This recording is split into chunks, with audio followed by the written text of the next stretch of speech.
2003 оны үед интернетэд шуугиан тарьсан CIA-гийн declassify хийгдсэн докюменташны талаар одоо ярих гэж байна. Тэгээд энэ ямар учиртай докюменташн бэ гэхээр ер нь astral projection-тэй холбоотой цэргийнхний судалж исэн материал.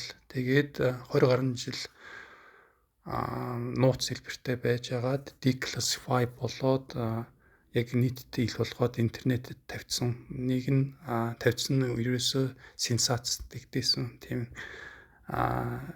ер нь бол нэг CIA гэдэг чинь өөрөө нэг Америкийн тагнуулын төв газар нэлийн нэр хүндтэй одоо байгууллага өөрөө astral projection гэдэг зүйлийг бодтой гэж хүлээн зөвшөөрөөд бүр судалж ийсэн офицерууд нь тэнд суралцж ийсэн бүр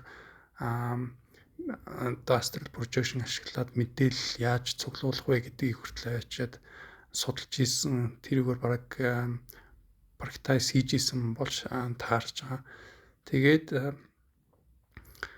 энэ ямар учиртай докюменташн бэ гэхээр нөгөө Роберт Монрогийн институт гэдэг нэг 1974 онд Роберт Монро өөрөө байгуулсан авчиад нэлийн CIA-гийнхны анхаарлыг татаад тэгээд 78 оноос эхлээд нэг офицерууд нь очиж тэнд суралцж байсан болж таарсан.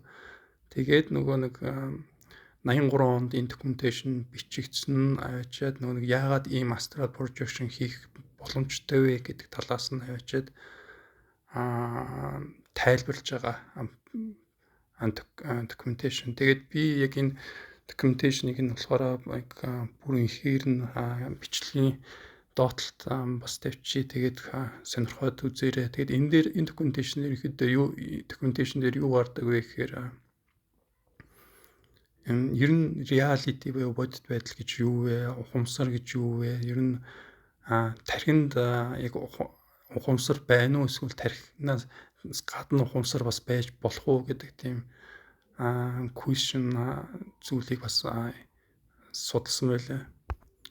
Тархин нь бол ерөнхийдөө одоо биднийхээр болохоор бараг тийм нэг tuning filtering тийм төхөөрөмж биотөхөөрөмж болж таарч байгаа. Өөрөөр хэлбэл ухамсар өөрөө нэг маш олон хэмжээсийн давтамжийн хэлбэлцээр ингээд орших боломжтой. Гэхдээ яг энэ физикал төвшөнд яг тухайн физикал төвшингийн хэмжээс дээр яг байхад нь зохицуулж энэ тарих өөрөө яг тийм tuning device байдлаар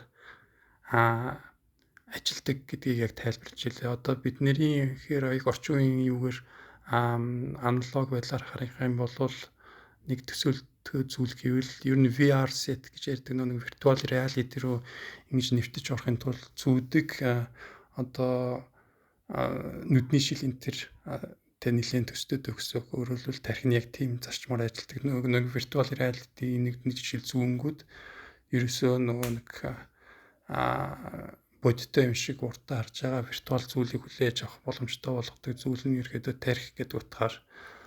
Тэгээд баруун зүүн тархины давтамж нь өөрөө нэг өөр давтамжид хэлбэл шийдгийг авчиад синхрониз хийх байдлаар одоо consciousness-ийг одоо маш нарийн хэлбэлцэлээр аваач чадах юм бол тархинаас ерөөсөө ухамсар гараад өөр хэмжээс рүү шууд нэвтрэх боломжтой байд юм байна гэдгийг бас юун дээр докюменташн дээр бичсэн байлаа.